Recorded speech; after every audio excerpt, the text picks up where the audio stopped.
So మనం మ్, మాట్లాడుకుంటూ chit చాట్లో అంటే జనరల్ డిస్కషన్లో సభ్యులు కొంతమంది నా మీద అలగటం అంటారు. ఓకే, ఓకే, జనరల్గా ఒక మంచి పని చేసేటప్పుడు జనరల్గా ఉంటాయి. ఓకే, ఎందుకంటే నాకు తల ఆడించటం ఇష్టం ఉండదు. తల ఆడించడం అంటే ఇంగ్లీష్లో చెప్తారు నాడింగ్. నాడింగ్ అంటే మన సంస్థ పెట్టాము అనుకున్నప్పుడు ఇరు వర్గాలకి కూడా చెప్పాలి. వధువు సైడ్ వాళ్ళకి చెప్పాలి, వరుడు సైడ్ వాళ్ళకి చెప్పాలి. ఎందుకంటే సంస్థ నేను నడిపేటప్పుడు సమస్య తెలుసుకున్నాను కాబట్టి ఇక్కడ ఇప్పుడు వాళ్ళతో మాట్లాడాను, సైకలాజికల్గా వాళ్ళని అర్థం చేసుకున్నాను. సైకలాజికల్గా అర్థం చేసుకుంటే సొసైటీ ఎలా వెళ్తుందో అది కూడా చూడాలి కదా. ఇప్పుడు మన మన బిడ్డ మనకు ముద్దు, కాకి బిడ్డ కాకికి ముద్దు, కానీ మనం వేరే వాళ్ళని కోరుకుంటా ఉన్నాం. వాళ్ళు బాగా అందంగా ఉన్నారు, ఆ అబ్బాయి అయితే బాగుంటుంది, అమ్మాయి అందంగా ఉంది, ఆ అమ్మాయి అయితే బాగుంటుంది అంటే ఆ తల్లిదండ్రులు కూడా ఇష్టపడాలి కదా. సో మనం ఏంటి అనేది మనం తెలుసుకోవాలి ఫస్ట్. అది మీకు తెలియదు కాబట్టి నేను చెప్పాల్సి వస్తుంది. ఎందుకంటే మన బిడ్డ మనకు ముద్దు కదా. ఇది మన సంస్థలో చాలాసార్లు జరిగింది కూడా, నేను చూశాను. చాలామంది నేను చెప్తే నా మీద అలిగేసి గ్రూప్ కూడా వదిలేసి వెళ్ళిపోయారు. ఉదాహరణకి ఇప్పుడు ఒక ఆయన 25 లక్షల పెళ్లి ఖర్చులు అడుగుతున్నాడు అంటే అది ఎంతవరకు వాస్తవం? మరి ఆయనకి చెప్పాలి కదా సంస్థ పెట్టినప్పుడు. ఈ సంస్థ సిద్ధాంతాల మీద పెట్టాం. సైద్ధాంతిక అంటే ఎథికల్గా ఉండాలి, అందరికీ కూడా న్యాయంగా సమాజంలో వధువు వరుణ్ణి ఎత్తుక్కునేటప్పుడు మరీ ఎక్కువ ఆలోచించకుండా, ఎక్కువగా మరీ అంటే బాగుండదు, మానవతా విలువలు ఉండాలి. ఓకే, అలాంటప్పుడు ఏంటంటే నాకు తప్పదు, చెప్పాల్సి వస్తుంది. ప్రతి ఒక్కరికి కూడా ఫేస్ టు ఫేస్ నేను చెప్తాను. అందులో నేను వెనక్కి తగ్గను. ఎవరైనా కూడా అందులో రిచ్ లేదు, పూర్ లేదు.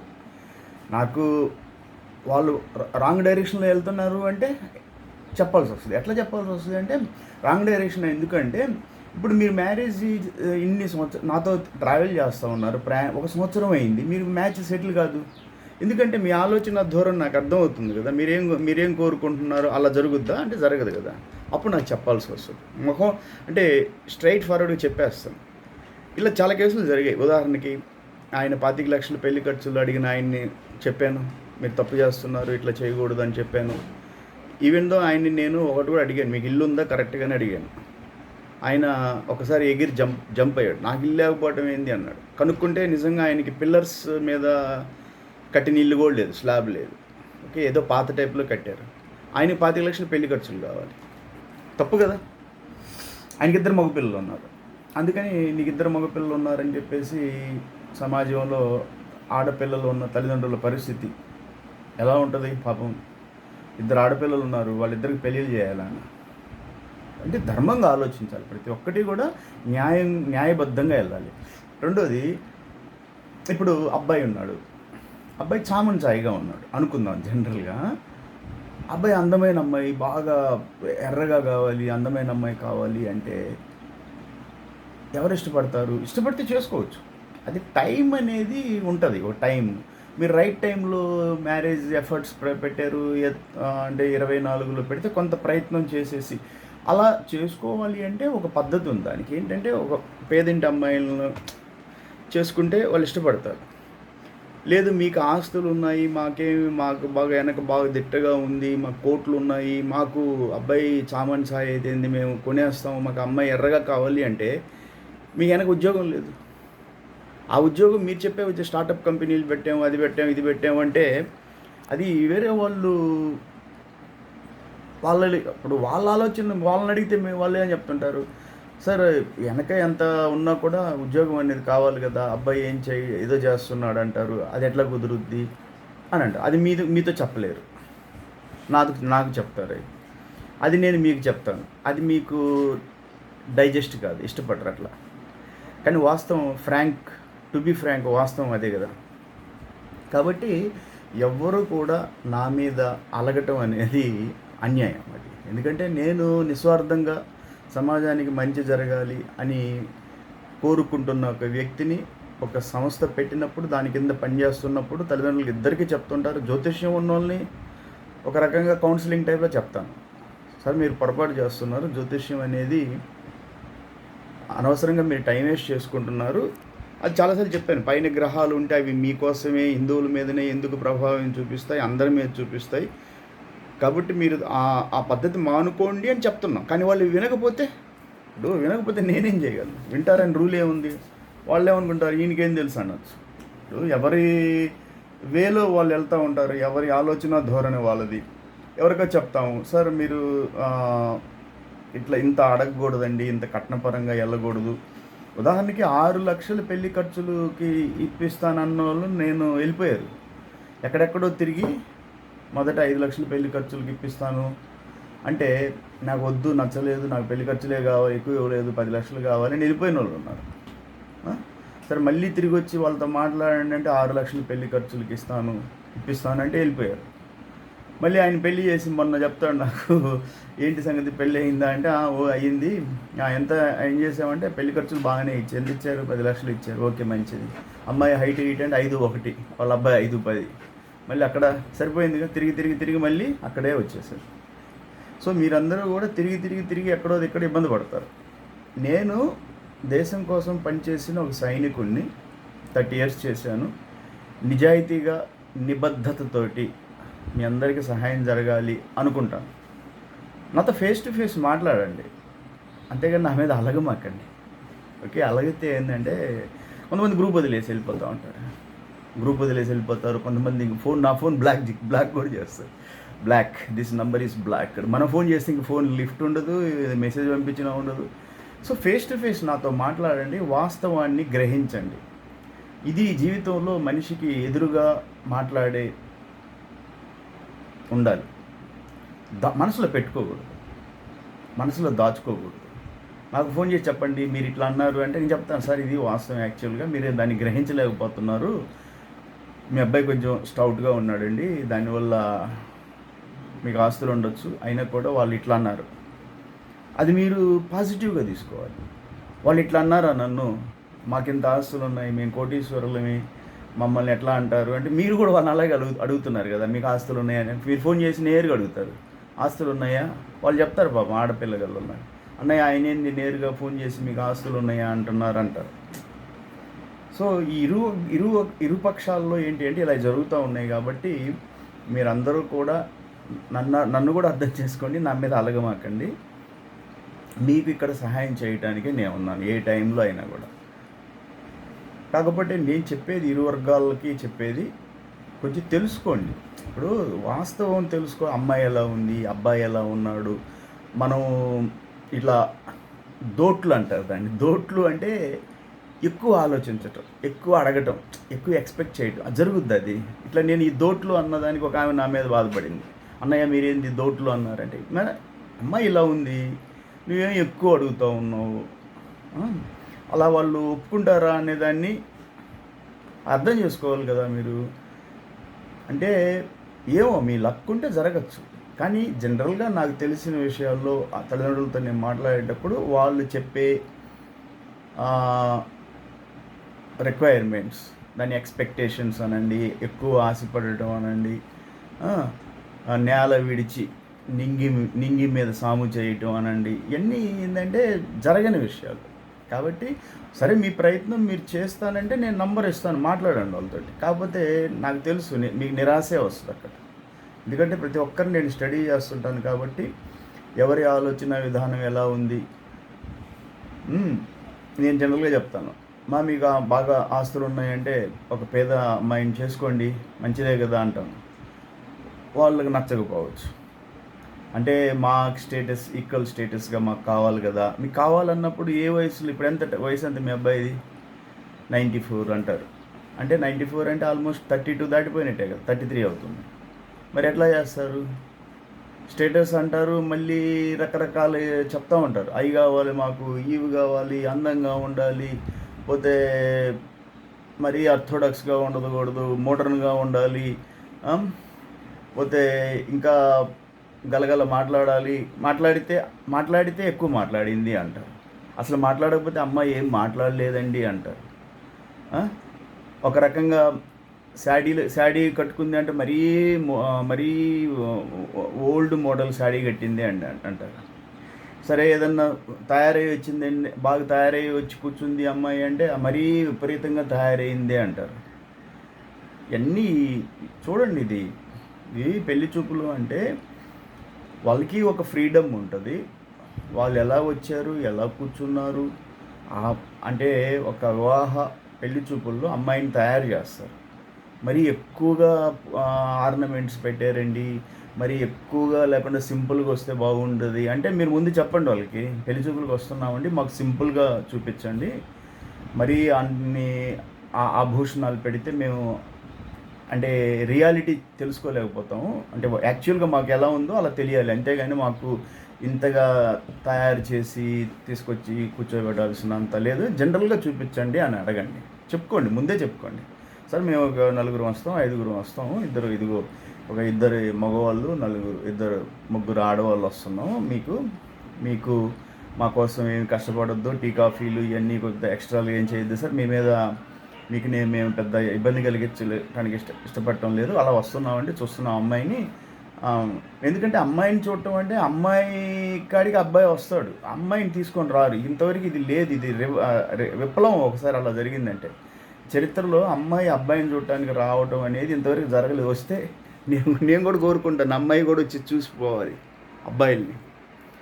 ఓకే, అలా జరిగితే చాలా గొప్ప రెవల్యూషన్ అవుతుంది, విప్లవం అవుతుంది. చరిత్రలో ఇంతవరకు జరగలేదు కాబట్టి అబ్బాయి వెళ్తాడు కాబట్టి అమ్మాయి దగ్గరికి వెళ్ళినప్పుడు మీరు చెప్పండి వాళ్ళకి. ఏమని చెప్తారు అంటే నేను చెప్పినట్టు సింపుల్గా చూపించండి, పెద్దగా మేకప్లు లేకుండా కొంచెం నార్మల్గా ఉండేటట్టు. సో మేమేంటే ఆమె ఎలా ఉంది, నార్మల్గా ఎలా ఉంది, అన్నీ ఆభరణాలు పెట్టి అవన్నీ లేకుండా అలా ఇదంతా ఏదైనా మీకేంటంటే ఏదన్నా మీకు అందరికీ కూడా మంచి జరిగి సమాజంలో మంచి మ్యాచ్లు మీరు సెటిల్ చేసుకొని యదువంశం వర్ధిల్లి ముందుకెళ్తూ ఓకే జరిగితే మంచిది అనే ఒక ఆశయంతో పెట్టిన నా సంస్థే ఇది. కాబట్టి నా మీద ఎవరు అలగమాకండి. ఓకే, ఫేస్ టు ఫేస్ నాకు ఫోన్ చేయండి, నాకు చెప్పండి, ఇట్లా సార్ ఇది ఇట్లా మీరు ఇట్లా అంటున్నారు, అది ఎట్లా అవుతుంది, ఇట్లా అవుతుంది, నేను దాని ఎక్స్ప్లెనేషన్ ఇస్తాను, వివరణ. సరే ఇది జరుగుతుంది వాస్తవం, దీన్ని మనం వాస్తవం గ్రహించాలి. అమ్మాయి అంటే ఇలా మీరు కోరుకుంటున్నారు కాబట్టి మీ అబ్బాయి కూడా ఇలా ఉండాలండి. మీరు అందమైన అమ్మాయిని కోరినప్పుడు అబ్బాయి అందంగా ఉండాలి, లేదా అబ్బాయి నార్మల్గా ఉన్నప్పుడు మీరు కూడా యావరేజ్గా వెళ్ళిపోవాలి. అమ్మాయి కూడా యావరేజ్గా ఉంది అన్నప్పుడు అందమైన అబ్బాయి అంటే కుదరదు సార్. కాబట్టి అమ్మాయి కూడా మీరు కాంప్రమైజ్ అవ్వాలి, ప్రతి ఒక్కదాన్ని కాంప్రమైజ్ అవ్వాలి లైఫ్లో. అంటే మీరు అందంగా ఉన్నారు, మీకు అందమైన అమ్మాయి కావాలి, మీకు ఆస్తులు ఉన్నాయి, మీరు ఆస్తులు ఉన్నాయి, మాకు కూడా బాగా ఆస్తులు ఉన్నవాళ్ళు, సోషల్ స్టేటస్ పోతే ఆర్థిక స్టేటస్ ఇవన్నీ ఉన్నవాళ్ళు కోరుకుంటారు. అంతవరకు వెయిట్ చేయాలి అంటే 33 కాదు 35 అయింది, 40 అని వెయిట్ చేయండి, 40 దాకా వెయిట్ చేయండి, తప్పేముంది అందులో. 40లో పెళ్లి చేసుకోండి. మీకు కోరుకున్నట్టు మీకు అందము, మీకు హైటు, మీ పర్సనాలిటీ, మీకు ఆస్తులు, ఉద్యోగాలు అన్నీ కావాలి, మాకు ఈ చేత్తో లడ్డు కావాలి, ఆ చేత్తో లడ్డు కావాలి, అన్నీ సరిపోవాలి అంటే తిరుగుతూ చెప్పులు తిరుగుతూ ఉండండి. కాకపోతే ఏంటంటే దానికి నాకు ఒక ఐడియా చెప్తాను మీకు. టయానికి స్టార్ట్ చేయండి, 22, 23లో స్టార్ట్ చేయండి.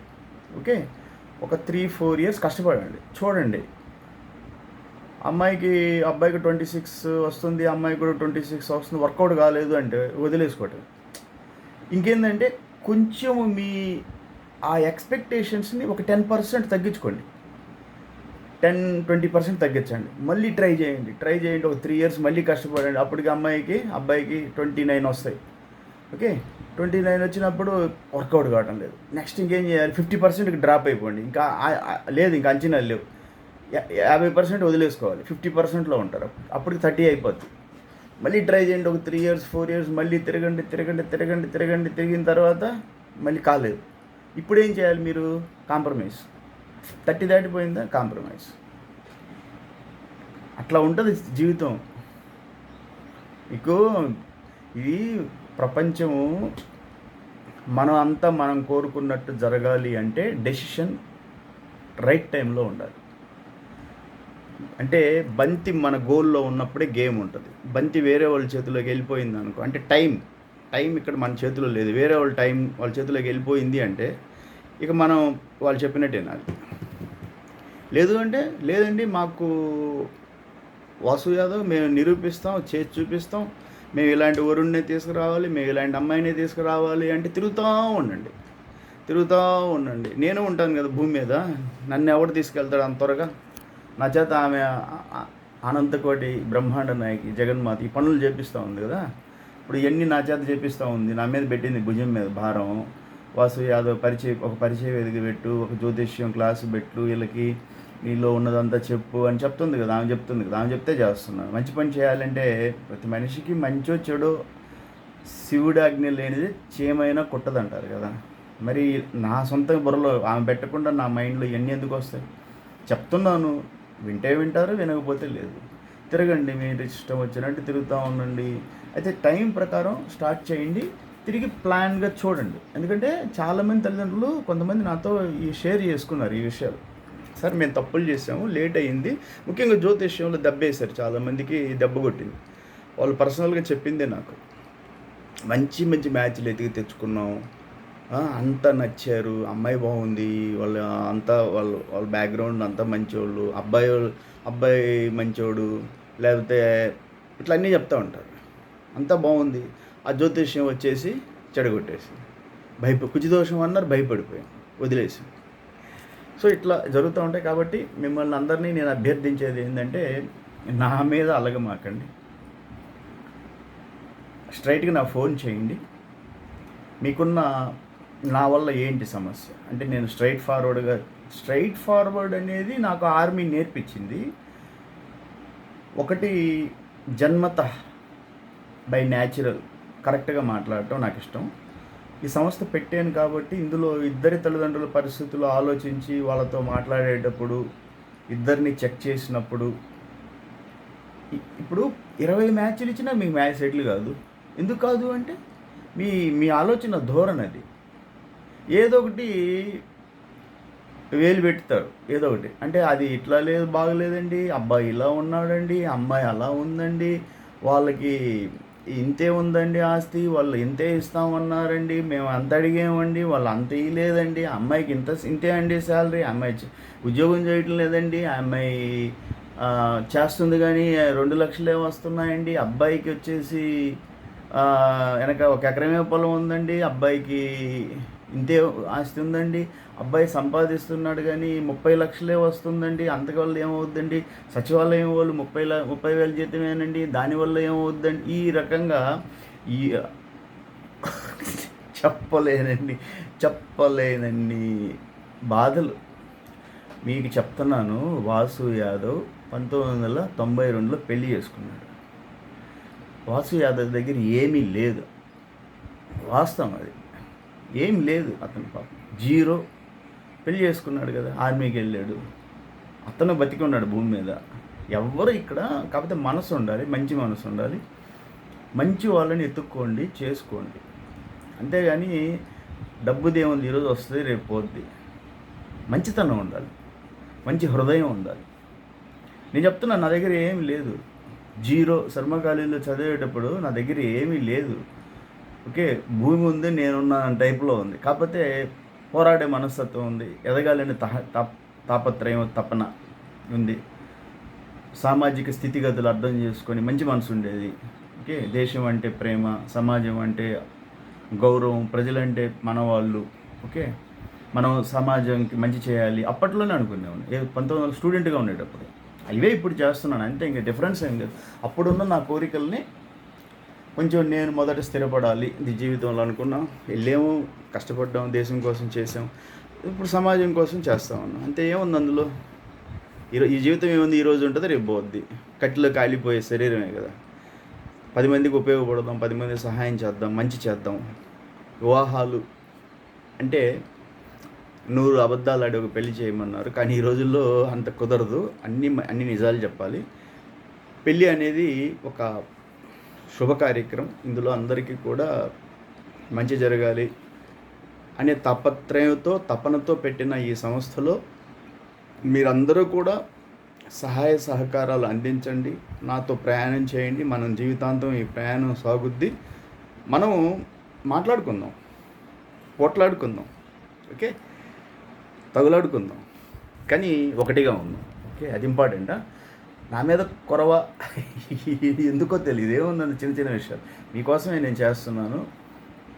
మనసులో ఉంటే నాతో చెప్పండి. ఇట్లా అంటే నేను వాస్తవం ఇది జరుగుతుంది, ఇది కదా మనం ఇట్లా అనుకున్నాం కదా, ఆ వాస్తవాన్ని గ్రహించే మనస్తత్వం ఉండాలి. దాన్ని ఏమంటారంటే మనకి చెప్తే వినేది, వాళ్ళు ఏం చెప్తున్నారని తెలుసుకోవాలి. ఇది చాలా ఇంపార్టెంట్. కాబట్టి అందుకే నేను ఏంటంటే గ్రూప్లో ఉండేవాళ్ళు ప్రొఫైల్ పెట్టి గమ్ముగా ఉంటారు, ఇక కొన్ని రోజులు పోయిన తర్వాత వదిలేస్తారు. అంటే అంటే సహాయం జరగలేదు అనుకుంటారు వాళ్ళు. అయ్యో మీరు ప్రొఫైల్ నాకు పెట్టారు, నాతో మాట్లాడారు, నేను ఎంతోమందితో మాట్లాడాలి, ఒక్కడిని నేను ఇన్ని సర్వీసెస్ చేయాలి, బిజీగా ఉంటుంది నా లైఫ్, చెప్తా ఉంటాను. కాబట్టి మీరే సండే పెట్టాను మీటింగ్ రండి సండేకి, లేదు ఒక టైంలో ఫోన్ చేశారు నాకు, నేను ఎత్తాను, ఎత్తలేకపోయి నేను కాల్ చేసుకొని వస్తాను, మ్యాచ్ ఇచ్చాను, ఫీడ్బ్యాక్ చేయండి, అది కాకపోతే ఇంకోటి తీసుకోండి, మ్యారేజ్ చేసి చూపించండి. అంతేగాని అలగాల్సినంత అవసరం ఏం లేదు ఇక్కడ. ఓకే, మీరు ప్రొఫైల్ ఇచ్చిన తర్వాత ఎక్కువ టైం మీరు నాతో మాట్లాడితే, ఎందుకంటే నేను మీతో ప్రతి ఒక్కరిని గుర్తుపెట్టుకొని అందరికీ ఫోన్లు చేసి ఎలా ఉంది, మీరు ఏం చేస్తున్నారు, ఎందుకు వర్కౌట్ కాలేదు మ్యాచ్, అప్పటికి ఎవరో ఒక్కోసారి గుర్తొస్తూ ఉంటారు, ఫోన్లు చేస్తాను. కొంతమంది ఎవరో అనుకుంటారు, ఎవరి వాసు యాదవ్ అంటారు, తెలియని వాళ్ళకి కూడా ఫోన్ చేసుకొని వెళ్తాను. సార్ ఇట్లా మీరు ప్రొఫైల్ వచ్చింది, కొంచెం లేట్ మ్యారేజెస్ అయితే ఎక్కువ ప్రిఫరెన్స్ ఇస్తాను నేను. ఆలస్య వివాహాలని మనం గ్రూప్ ఒకటి పెట్టున్నాం, అది మీ అందరికీ ఉపయోగపడుతుంది, దాంట్లో పోస్ట్ చేయండి ప్రొఫైల్స్. అది చాలా బాధాకరం. 85 ప్రొఫైల్స్ కూడా ఉన్నాయి, 1985 నుంచి ప్రొఫైల్స్ ఉన్నాయి. ఓకే, లీస్ట్ వాళ్ళు 1985, అక్కడి నుంచి 86, 87, 88 ఇట్లా అక్కడ ప్రొఫైల్స్ పోస్ట్ చేయండి. దానికి కూడా చూస్తూ ఉన్నాను. ఎవరికైనా చెప్తే మాకు విశాఖపట్నంలోనే కావాలండి, మాకు హైదరాబాదులోనే కావాలి, మా ఇంటి పక్కనే అమ్మాయి ఉద్యోగం చేయాలి, మా ఇంటి పక్కనే కంపెనీ పెట్టి అబ్బాయి అక్కడే ఉండాలి అంటే కుదురుద్దా? మీకు ఒక వాస్తవం చెప్తాను, బాగా గుర్తు చేసుకోండి. మేము ఆర్మీలో పనిచేసేటప్పుడు మాకు 80 రోజులు సెలవులు ఇచ్చేవాళ్ళు. పిల్లలు ఎక్కడున్నారు, భార్య ఎక్కడుందో, అప్పుడు మొబైల్స్ లేవు, ఉత్తరాలు. ఓకే, ఈ రోజుల్లో నాకు నిన్న ఒక ఆయన చెప్తున్నాడు, అబ్బాయి తెలంగాణలో బ్యాంకులో చేస్తాడండి, మా అమ్మాయికి ఆంధ్ర ఓన్లీ గ్రామీణ బ్యాంక్ అంటే ఆంధ్ర వరకే ఉంటుంది అంటే, ఇది ఏంది మీకు వద్దా అంటే, అదే ఆలోచిస్తున్నాము, అమ్మాయి ఏమో ఇక్కడ ఆంధ్రాలోనే ఉంటుంది, అబ్బాయి ఏమో తెలంగాణ బ్యాంకు ఏరియాలో చేస్తున్నాడు, ఎట్లా అంటే, మరి నేను దేశం కోసం ఎక్కడెక్కడో తిరిగాను, మాకు సెలవులు లేవు, మీకు ఇంకా సివిల్లో పక్కనే స్టేట్లు, ఉదయం వెళ్ళి సాయంత్రం ఉద్యోగం చేసుకొని సాయంత్రం ఇంటికి చేరచ్చు. మీరే ఇంత ఆలోచిస్తున్నారా? మేము ఇంత ఆలోచిస్తే అసలు మాకు పెళ్ళే కాదు. అర్థమవుతుందా? కాబట్టి అట్లా బ్యాంక్ అక్కడ మా ఇంటి పక్కనే బ్యాంక్ తెచ్చి పెడితే బాగుంటుందండి, చాలా బాగా మేము వాళ్ళ అమ్మాయి అబ్బాయి అక్కడే చేసుకుంటుంటారు, కంపెనీ కూడా మా ఊరిలోనే పెడితే ఇవన్నీ అయితే జరిగాయి కానీ కాదు. ఉదాహరణకు నన్ను తీసుకోండి, నా మ్యారేజ్ ఇలాగే జరిగింది. ఓకే, 30 years చేసేటప్పుడు ఎవరెక్కడున్నారో తెలియకుండా జరిగింది. మీరు ఉద్యోగాలు చేసుకుంటే సాయంత్రం ట్రైన్ ఉంటుంది, ఎంతోమంది ఉద్యోగస్తులు సాయంత్రం ఉదయం వెళ్తారు, సాయంత్రం చేసుకుని ట్రైన్ పట్టుకొని వచ్చేస్తూ ఉంటారు. సో తల్లిదండ్రులు మీరు ఎక్కువ ఆలోచించమాకండి, మరీ ఎక్కువ ఓవర్గా ఆలోచిస్తుంటారు మీరు, అయ్యే చూస్తూ ఉంటాను, నవ్వు వస్తుంది ఒక్కసారి. అది చెప్తే మళ్ళీ నా మీద అలుగుతారు కూడా. ఇట్లా చెప్పాను అనుకోండి, అలుగుతారు, గ్రూప్ వదిలేస్తారు, అవసరమైతే నా ఫోన్ కూడా బ్లాక్ చేసేస్తారు. సరే అయితే థ్యాంక్ యూ, జై హింద్. ఇంకేదన్నా మనసులో మాట చెప్పాను, జై హింద్.